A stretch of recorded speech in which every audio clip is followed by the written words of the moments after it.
tema hoje é a continuidade dessa história, né? Vamos falar, sim, sobre o Chile. Que legal, muito interessante.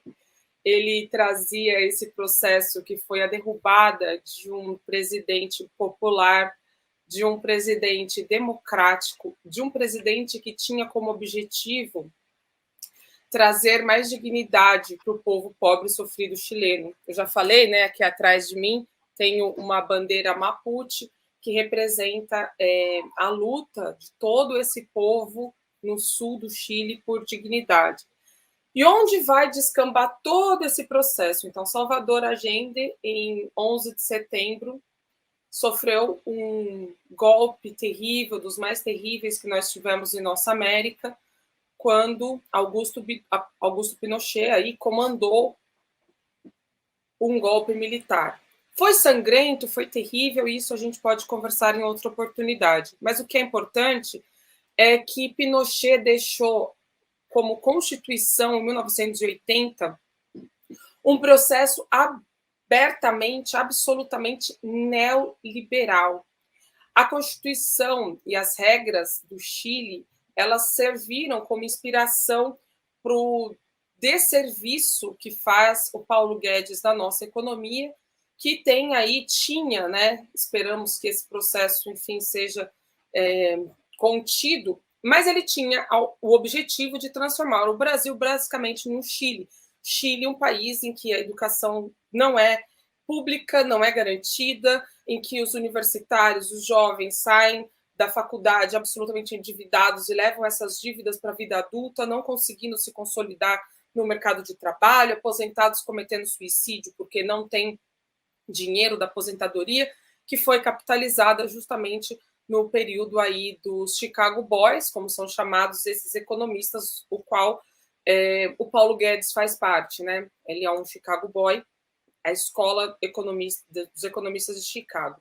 Essa Constituição e todo esse processo neoliberal vai resultar em 2019 num processo de convulsão social, de mobilizações intensas que nós vimos no Chile. Processo absolutamente violento, né? O Estado ele reprimiu muito as pessoas.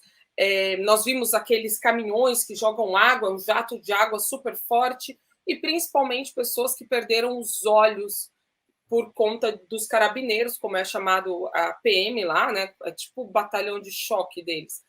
E que atirava, mirava justamente nos olhos, fazia para cegar mesmo. Bom, de todo esse processo, então, que ocorreu em 2019, veio a pandemia, ficou uma situação bastante complicada, e finalmente, em 2020, a partir da promessa que havia sido feita pelo presidente Sebastião Pinheira, foi convocado um plebiscito para saber se as pessoas gostariam ou não de ter uma nova Constituição. Esse plebiscito ocorreu em 15 de outubro de 2020, e então, finalmente, em 2021, foi realizadas as eleições. Ano passado foi realizadas essas eleições. Em 4 de julho, os constituintes tomaram posse. 155 constituintes, a primeira Constituição com paridade de gênero em todo o mundo. Nenhuma Constituição tem esse caráter de ter sido formulada por homens e mulheres com igual proporcionalidade. 4 de julho, então, eles tiveram exatos um ano, para redigir a nova Carta Magna do país, e o fizeram. Então, nesta segunda-feira, ontem, teve aí uma questãozinha, passou um dia, mas então ontem o presidente do país, o Gabriel Boric, recebeu das mãos dos constituintes a nova redação da Constituição. É um texto que foi feito a partir de uma ampla consulta popular. Então, nós tivemos 78 iniciativas populares que foram trazidas aí após conquistarem assinaturas necessárias. Desse processo para fazer essas iniciativas participaram quase 1 milhão de pessoas, 980 mil pessoas. Foram realizados como se fossem, na época do Lula teve muito isso, que eram aquelas assembleias participativas, consultas, eu esqueci como é que se chamavam,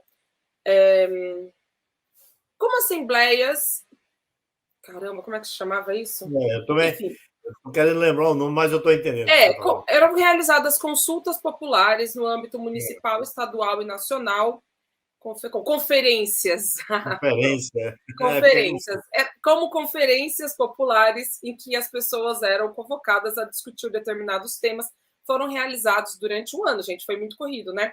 327 encontros sobre temas como infância, saúde, a questão da mulher, questão dos idosos, da população adolescente. Então, assim, foram realizados encontros.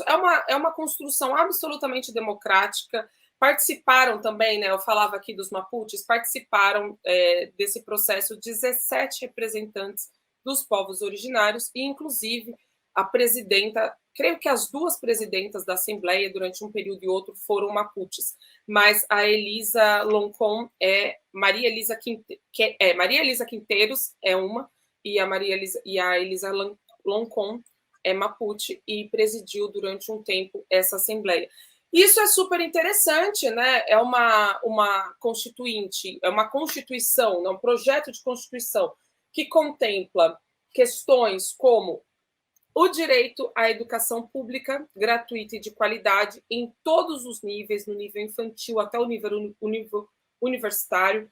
Hoje o processo lá é complicado, a educação ela é pública, mas é em parte, porque são dados vouchers, como era a ideia também do Paulo Guedes fazer aqui no Brasil. Direito à moradia, que é algo também que nós temos aqui na nossa Constituição Cidadã do Brasil, e lá eles não tinham, então é um direito constitucional.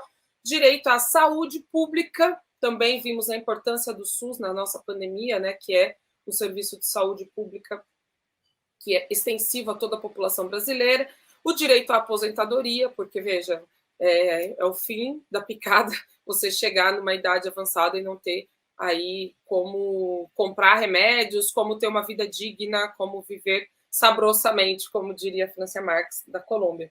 E o direito dos povos indígenas ao seu território e, principalmente, à consulta prévia, que é algo definido aí por normas internacionais, mas que o Chile não contempla, e inclusive nesse momento está uma grande briga no país em torno desse tema, porque é o direito ao território. Então, em territórios indígenas, a população precisa ser consultada para fazer processos que tenham impacto não só ambiental, mas também territorial e que implique alguma mudança para essa população. Então, isso está previsto na Constituição. E eu vou ler só o preâmbulo da Constituição, só o comecinho dela, no artigo 1, porque é bem bonitinho. Diz o seguinte: o Chile é um Estado social e democrático de direito. É plurinacional, como a Bolívia, né? Intercultural, regional e ecológico. Se constitui como uma república solidária. Sua democracia é inclusiva e paritária. Reconhece como valores intrínsecos e irrenunciáveis a dignidade, a liberdade, a igualdade substantiva dos seres humanos e sua relação indissolúvel com a natureza. A proteção e a garantia dos direitos humanos individuais e coletivos são o fundamento do Estado e orientam toda a sua atividade. Apesar de tudo isso, da magnitude desse processo tão importante, hoje os meios de comunicação estão aí numa frente muito atroz para que no plebiscito, essa Constituição ela precisa ser aprovada num plebiscito que vai ser realizado 4 de setembro. Neste momento, por incrível que pareça, o rechaço à Constituição, essa nova Constituição, está ganhando nas pesquisas de opinião. Esperamos aí, são 60 dias até a realização do plebiscito. Esperamos que essa tendência seja revertida e que a voz dos povos chilenos, das nações indígenas e das nações diversas aí do Chile seja escutada e a Constituição, né, o processo tão interessante, seja aprovado e depois o que tiver que ser melhorado, né, seja trabalhado aí pelo Congresso.